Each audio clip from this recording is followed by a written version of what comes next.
So welcome to another video, and you can crack CSIR NET, GATE, DVD GRF with Deepshikha Goswami ma'am. You can use her code DGoswami06 to avail 10% discount while joining an academy. Also don't forget to like, subscribe and share this video. Moreover, you can also join the Telegram group. ID is under @bio_DG Army for more information regarding the Plus platform on Unacademy, free lectures on Unacademy, and as well as the YouTube videos which she frequently uploads. ठीक है, सो ये कुछ information है जो कि plus course पे जो क्या वो पढ़ाती हैं उसके बारे में, प्लस जो अमाउंट आपको देना रहेगा अनअकैडमी को वाइल ज्वाइनिंग अनअकैडमी. ठीक है, ये एक सीरीज़ है ecostrong which has already been started and she teaches ecology for free on. ठीक है, यू कैन जॉइन इट. ये एक प्लस कोर्स है जो कि 2 जनवरी से स्टार्ट हो चुका है, जिसका नाम है फंडामेंटल प्रोसेसेस. ठीक है, जहाँ पे वो फंडामेंटल प्रोसेसेस जो आपकी यूनिट 3 है ये आपको पढ़ाती हैं. ठीक है, ये एक दूसरी प्लस कोर्स है पार्ट ए का, जहाँ पे she deals with part A in very बहुत ही अच्छे तरीके से. ठीक है, so moving on to the questions, जो कि ये लेक्चर क्योंकि हमारा प्योरली डेडिकेटेड है केमिस्ट्री को, जो कि गेट में एक बहुत ही इम्पॉर्टेंट पार्ट होता है, तो उससे कुछ क्वेश्चंस हम लोग करेंगे आज फिर से. ठीक है, तो सबसे पहला आपका क्वेश्चन है, इसके अंदर आपको मैच करना है PQR को. You have to match it with 1 2 3. ठीक है, तो कुछ ऑप्शन दिए हुए हैं. तो ये क्वेश्चन करने के लिए आपको सबसे पहले पता होना चाहिए कि BM क्या है. BM करने के बाद आपको ये पता होना चाहिए कि BM निकालते कैसे हैं. ठीक है, तो इसके अंदर काफ़ी वैसा क्वेश्चन है ये, तो देखते हैं इसको कैसे करना होता है. तो BM जो होता है दैट इज़ यूनिट ऑफ, जिसको बोलते हैं बोर मैग्नेटॉन. ठीक है, जो कि डायपोल मोमेंट की यूनिट होती है. ठीक है, अब डायपोल मोमेंट क्या होता है, तो डायपोल मोमेंट जो आपका होता है वो सिंपली म्यू होता है. Mu equal to √n+2. ठीक है, n+2 होता है. n जो होता है यहाँ पे that is number of unpaired electrons. ठीक है, तो जो भी आपका कंपाउंड दिया होगा उसमें यू हैव टू कुछ भी नहीं, यू हैव टू एवेल्युएट कि कितना उसके अंदर अनपेयर्ड इलेक्ट्रॉन्स है. उसको यूज़ करके you have to calculate the dipole moment उस कंपाउंड का. उस डायपोल मोमेंट को कैलकुलेट करने के बाद you have to match it. ठीक है, इसके अंदर ये जो आपका क्वेश्चन है this is purely based on coordination compounds. ठीक है, तो कोऑर्डिनेशन कंपाउंड में एक टॉपिक होता है आपका स्ट्रॉन्ग लिगेंड और एक वीक लिगेंड का.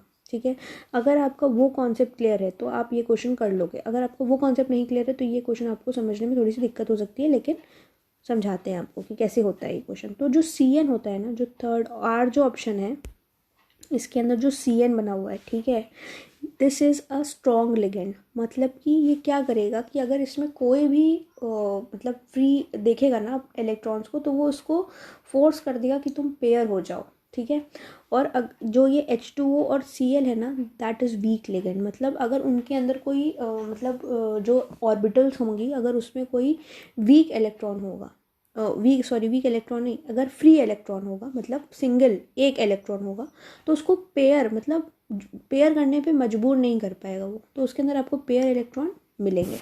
इसी कॉन्सेप्ट के साथ देखते हैं कि कैसा हो रहा है, क्या हो रहा है. तो ये क्वेश्चन करने के लिए सबसे पहले तो आपको जो आपका मेटल है, जो जैसे इस केस में कोबाल्ट है, ठीक है, आयरन है, उसका आपको कोऑर्डिनेशन नंबर पता होना चाहिए. सबसे पहले तो कोऑर्डिनेशन नंबर निकालना आना चाहिए. तो जो ये वाला आपका कंपाउंड है ये वाला, ठीक है, इसके अंदर कैसे करते हैं, CuCl4 2-. ठीक है, Cl4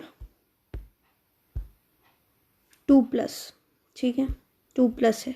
ठीक, तो इसके अंदर क्या हो गया, CO का हमने मान लिया था X. ठीक है, X Cl का होता है -4, तो ये बराबर हो जाएगा +2 के, क्योंकि उस पर चार्ज लगा हुआ है, +2 के बराबर हो जाएगा. तो जो X है ना that is the coordination number, मतलब जो आपका वो चार्ज होता है ना मेटल पे वो है. ठीक है, तो वो आपने निकाल लिया +6. सिमिलरली आपने Fe के लिए निकाल लिया, जो H2O होता है इसका 0 होता है, तो Fe के लिए आ गया +3, और Fe ये थर्ड वाले केस में Fe का आ गया, ये वाले केस में Fe का आ गया कितना, +2.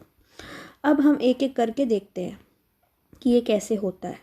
तो सबसे पहले हमने CO+6 को लिया है और हमको ये पता है कि इसके साथ Cl है, that is a week ligand. ठीक, तो वीक लिगेंड है तो सबसे पहले नॉर्मल, अगर CO नॉर्मल होता, अगर जो हमारा कोवोल्ट है अगर ये नॉर्मल होता, मतलब कोई भी प्लस चार्ज इसमें नहीं होता, तो इसकी जो इलेक्ट्रॉनिक कॉन्फ़िगरेशन होती है वो ये होती है जो कि नॉर्मल से लिखी हुई है आपकी। मतलब कि इसके अंदर क्या होता है, इसके अंदर ऐसा 3D7 4s2 कॉन्फ़िगरेशन होता है इसका। जब 6+ हो गया, मतलब 6 इलेक्ट्रॉन इससे निकल गए, तो इसके पास कितने इलेक्ट्रॉन बचे, अनपेड 3 इलेक्ट्रॉन बचे। ठीक है, तो हम लोग को पता है कि डायमैग्नेटिक जो हमारा डायपोल मोमेंट है ये कैसे निकलता है, नंबर ऑफ अनपेड इलेक्ट्रॉन्स, मतलब under root number of unpaired electron that is 3 + 2 जो कि हमने किया, तो आ गया कितना, अंडर रूट 15। ठीक है, तो जो पहला हमारा कंपाउंड है इसका हमको डायपोल मोमेंट मिल चुका है, that is under root 15। Similarly हम सेकेंड और थर्ड के लिए करेंगे, तो करते हैं। तो Fe3+ है, नॉर्मल अगर देखा जाए तो इसकी कॉन्फ़िगरेशन क्या होती है, 3D6 4s2। ठीक है, ये आपको पता होगा तभी आप कर पाएंगे, नहीं तो आप नहीं कर सकते ये सवाल। ठीक है, तो Fe3+ की कॉन्फ़िगरेशन क्या होगी, Fe3+ में आपने 3 इलेक्ट्रॉन गायब कर दिए। ठीक, तो क्या हो गया, यहाँ पे हो गया 3D5। ठीक है, तो N क्या हो गया, 3D5, N क्या हो गया आपका 5 हो गया। ठीक है, जब N आपका 5 हो गया तो अंडर रूट फिर से आपने किया, अंडर रूट 5 ब्रैकेट में 5 + 2, ठीक है, मतलब 5 × 7 मतलब अंडर रूट 35। ठीक, ये आ चुका है आपका Fe3+, क्योंकि यहाँ पे H2O था जो कि आपका वीक लिगेंड था, तो इसने फोर्स नहीं किया कि तुम पेयर हो जाओ। वही जो थर्ड हमारा केस है Fe2+ वाला, मतलब नॉर्मल तो हमको पता ही है कि Fe3D6 4s2 होता है, लेकिन जब हमारा ये हुआ ना, क्या बोलते हैं इसको, जब इससे 2 इलेक्ट्रॉन निकल गए, ठीक है, तो क्या हुआ, इसने फोर्स कर दिया कि तुम पेयर अप हो जाओ, मतलब पेयरिंग कर दी। क्यों, क्योंकि Cl जो है ना हमारा, Cn कहाँ गया, मतलब जो Cn है ना हमारा, that is a strong ligand. जो ये हमारा Cn है ना, ये हमारी कॉन्फ़िगरेशन तब थी, ये वाली हमारी कॉन्फ़िगरेशन तब थी जब हमारे 2 इलेक्ट्रॉन निकल चुके हैं। ठीक है, 2 इलेक्ट्रॉन निकल चुके हैं हमारे।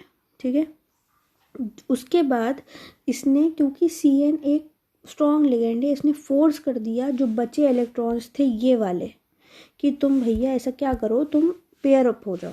तो इसने क्या किया, इसने ये पेयरिंग कर लिया इलेक्ट्रॉन्स की। ठीक है, जिसकी वजह से म्यू की N क्या हो गया, N is number of unpaired electrons, तो यहाँ पे नंबर ऑफ अनपेड इलेक्ट्रॉन्स तो एक भी नहीं बचा, तो 0 हो गया। तो जब N 0 हो गया तो म्यू भी 0 हो गया, तो म्यू भी 0 हो गया। ठीक है, तो अब हमको मिल चुका है कि फर्स्ट ऑप्शन मैचेस विद, कि जो हमारा पहला ऑप्शन है वो मैच करता है अंडर रूट 15 से, second option matches with under root 35 and third option matches with 0। तो ये कौन से ऑप्शन में है, ये हमारा थर्ड ऑप्शन में है, थर्ड ऑप्शन में, तो ये हमारा क्या हो गया, ये हमारा हो गया आंसर। ठीक है, दूसरे क्वेश्चन की तरफ चलते हैं जो कहता है molecule that has no lone pair of electron on the central atom. तो ये आप तभी कर पाएंगे जब आपको स्ट्रक्चर्स पता होंगे। तो स्ट्रक्चर्स कुछ इस प्रकार हैं आपके Ze में 2 electron, 2 loan pair of electron होते हैं। जो PF3 होता है उसमें भी एक लोन पेयर ऑफ इलेक्ट्रॉन होता है। जो Cl होता है ना, ClF3, उसके अंदर भी 2 लोन पेयर ऑफ इलेक्ट्रॉन्स होते हैं। जो BF3 होता है इसके अंदर कोई लोन पेयर ऑफ इलेक्ट्रॉन नहीं होता। ये क्वेश्चन आप तभी कर पाएंगे जब आपको ये स्ट्रक्चर्स पता होंगे। तो इसका आंसर क्या हो गया, D हो गया। ठीक है, तो दूसरे क्वेश्चन की तरफ चलते हैं जो कि बोलता है आपसे for complete combustion of graphite. ये आपको ऐसे ही सिमिलर सवाल आपको याद होगा कि जो प्रीवियस केमिस्ट्री सेशन था जिसमें हम लोग ने कुछ क्वेश्चन सॉल्व किए थे, उसमें भी हम लोग ने एक सिमिलर ऐसा ही कुछ सवाल किया था। ठीक है, तो करते हैं सवाल फिर से। ये सवाल बहुत फ्रिक्वेंटली आपके आते रहते हैं। ठीक है, for complete combustion of graphite and diamond in oxygen individually the standard enthalpy change value are given to you. ठीक है, then you have to calculate कि एनर्जी डेल्टा H क्या होगा जब ग्रेफाइट चेंजेस टू डायमंड। ठीक, तो देखते हैं इस क्वेश्चन को। तो सबसे पहले तो जैसा मैंने प्रीवियस लेक्चर में बोला था कि जब भी ऐसा क्वेश्चन आए तो you have to write down the equation. ठीक है, इक्वेशन लिखनी होगी और इक्वेशन से you have to deduce another equation जो कि आपसे जो क्वेश्चन में पूछा गया है वो उससे आपको मिल जाए। ठीक है। तो यहाँ पे जो C है that is graphite plus O2 gives CO2, ये हमारी पहली इक्वेशन है। दूसरी इक्वेशन में आप taken diamond, O2 gives CO2, जो कि हमारी सेकेंड इक्वेशन है, जो कि हमको दी हुई थी तो हमने लिख ली है, ठीक है। तो अगर क्वेश्चन में क्या पूछा है, क्वेश्चन में पूछा है conversion of graphite into diamond, ठीक है। ग्रेफाइट इनटू डायमंड करने के लिए हमको क्या करना होगा, हमको डायमंड जो है ना हमारा डायमंड, ये हमारा किधर आना चाहिए, ये हमारा प्रोडक्ट साइड में आना चाहिए। अगर हम किसी चीज़ से A से B फॉर्म कर रहे हैं तो B फॉर्म अगर हो रहा है तो B किधर आता है, B राइट हैंड साइड पे आता है ना। लेकिन जो ये इक्वेशन दी हुई है, ये वाली जो ये इक्वेशन आपको दी हुई है, इसके अंदर तो जो आपका ये आ रहा है डायमंड, वो आपको किधर आ रहा है, ये वाली इक्वेशन में डायमंड आपको किधर आ रहा है, लेफ्ट हैंड साइड पे आ रहा है। तो इसको इधर नहीं भेजना होगा, ठीक है। तो ये इक्वेशन क्या करनी पड़ेगी, रिवर्स करनी पड़ेगी, उल्टी करनी पड़ेगी ये इक्वेशन को, तब डायमंड इधर आ जाएगा। तो जब ये उल्टी करेंगे तो जिसका H का साइन होगा वो भी अगर नेगेटिव है तो पॉजिटिव हो जाएगा, पॉजिटिव है तो नेगेटिव हो जाएगा। तो इससे हमको क्या मिल गई, हमको मिल गई हमारी इक्वेशन नंबर 3। अब हमने जब पहली और थर्ड इक्वेशन को ऐड कर दिया तो हमको क्या मिल गई, हमको एक डिजायर्ड इक्वेशन मिल गई जो कि हमसे क्वेश्चन में पूछी गई थी, C graphite to C diamond, ठीक है। तो हम लोग अब क्या करेंगे, जो हमारी पहली और थर्ड की इक्वेशन थी इसको हम दोनों को कर देंगे क्या, ऐड कर देंगे। ये जो है हम लोग ने ये यूज़ किया ये ऑब्टेन करने के लिए, जो कि हमारी ये वाली थी डिज़ायर्ड इक्वेशन, ठीक है। उसके बाद हमने इसकी दोनों को ऐड कर दिया तो हमारा आंसर क्या आ गया, प्लस 1.9 किलो जूल पर मोल, ठीक है। तो इसका आंसर क्या हो गया, फर्स्ट ऑप्शन।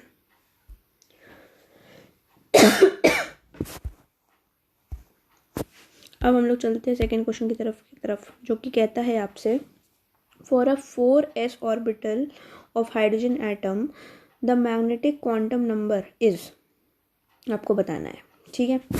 तो सबसे पहले तो ये पता होना चाहिए कि मैग्नेटिक क्वांटम नंबर होता क्या है, कैसे कैलकुलेट करते हैं, और 4s क्या है। तो 4s बेसिकली आपकी s एक ऑर्बिटल है, ठीक है। तो इसके अंदर बस उन्होंने आपको ट्रिक ये है कि आपको ये पता होना चाहिए मैग्नेटिक मोमेंट जो होता है वो जो होता है, ठीक है, वो +L और -L से होता है। अब ये L क्या है, L is your azimuthal quantum number, और L की वैल्यू अलग अलग 4 ऑर्बिटल्स बेसिकली होते हैं आपके, मतलब इन जनरल की बात कर रही हूँ, S P D F। S के लिए L की वैल्यू क्या होती है, 0 होती है, ठीक है। P के लिए क्या होती है, 1 होती है। D के लिए क्या होती है, 2 होती है। F के लिए क्या होती है, 3 होती है। ये आपको पता होगा तभी आप ये सवाल कर पाएंगे। तो जो M की वैल्यू होती है दैट रेंजेस फॉर, अगर S की बात हो रही है तो मतलब M generally ranges from, generally नहीं, इट रेंजेस ही फ्रॉम +L टू -L, ठीक है। तो यहाँ पे S है मतलब L की वैल्यू क्या है, 0 है, तो M की वैल्यू भी क्या होगी, 0 होगी। अगर यहाँ पे P होता, इन्होंने 4 बस आपको उसके लिए मतलब भटकाने के लिए लिखा है, ठीक है। इस क्वेश्चन में उन्होंने पूछा नहीं था, 4s पूछा था, तो 4s बस उन्होंने भटकाने के लिए लिखा है। अगर इसी जगह 4p लिख देते, सपोज 4p लिख देते, तो L की वैल्यू क्या हो जाती, 1 हो जाती। तो M की वैल्यू कहाँ से कहाँ तक होती, +1 से -1 तक, जिसमें 0 भी आता, मतलब +1 -1 0, ठीक है। तो M की वैल्यू क्या हो गई पॉसिबल, 0। तो इसका आंसर क्या हो गया, 0, मतलब ऑप्शन डी, ठीक है। होप कि आपको यहाँ तक का समझ में आ गया होगा। अब ये है हमारा लास्ट क्वेश्चन आज का, जिसके अंदर जो आपसे कह रहा है कि ऑक्सीडेशन स्टेट ऑफ निकल atom in the coordination compound is, ठीक है, ये आपको बताना है। तो सबसे पहले आपको ऑक्सीडेशन स्टेट पता होनी चाहिए, ठीक है।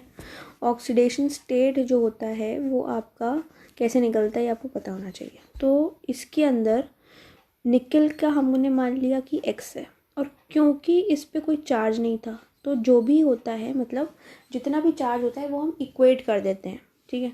तो NH3 ये भी अगेन ये आपका कोऑर्डिनेशन कंपाउंड का है। अगर आपको इंडिविजुअल चार्जेस नहीं पता तो आप ये सवाल नहीं कर सकते, तो उसके लिए एक बार आपको चार्जेस देखने पड़ेंगे, जैसे कि अमीन होता है, EN ग्रुप होता है, ठीक है। तो ये सब ग्रुप आपको याद रखने पड़ेंगे, तभी आप ये सवाल कर पाएंगे। तो जो NH3 होता है उस पर चार्ज होता है 0, CN पे होता है माइनस, 2 CN है तो -1 तो x plus 3 × 0 plus -1 is equal to 0। 0 क्यों किया? क्योंकि इस पर ओवरऑल कोई चार्ज नहीं था, ठीक है। तो x की वैल्यू क्या आ गई? 2 आ गई, जो कि क्या है? +2 है। और ऐसे सवाल जब भी होते हैं प्लस या माइनस का बहुत ध्यान रखना होता है। जो इससे पहले भी हम लोग ने H वाला मतलब इंथैल्पी वाला सवाल किया है, उसके अंदर भी हमको प्लस और माइनस का बहुत ध्यान रखना है। अगर प्लस माइनस का ध्यान नहीं रखेंगे तो हमारा गलत हो जाएगा। तो इसका आंसर क्या हो गया? D हो गया, ठीक है। तो आज का यहीं तक था। Thank you very much for your patience and मिलते हैं आपसे दूसरे वीडियो में। फिर से कुछ क्वेश्चंस करेंगे केमिस्ट्री पर। तब तक don't forget to like, subscribe and share this video. Don't forget to use the code DGoswami06 to avail 10% discount. Okay, thank you so much.